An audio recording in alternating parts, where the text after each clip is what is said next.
Masih haji saudara, pemberangkatan haji melalui embarkasi Makassar terus dilakukan. Calon haji yang tergabung dalam kloter 7 dan 8 telah diberangkatkan ke Arab Saudi. Sebelum diterbangkan ke Tanah Suci, 786 calon haji asal Makassar, Bantaeng, dan juga Bulukumba ini menjalani serangkaian pemeriksaan di Asrama Haji Makassar. Jemaah calon haji ini tergabung dalam kloter 7 dan 8. Mereka diberikan pelatihan dan juga pemberian gelang, akomodasi, serta paspor. Setelah diterima di ruangan ini, di aula penerimaan, kita memberikan layanan one stop service.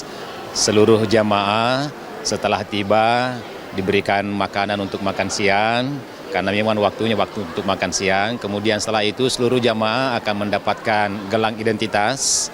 Kemudian setelah mendapatkan gelang identitas akan diberikan living cost-nya. Living cost setelah selesai diserahkan paspornya.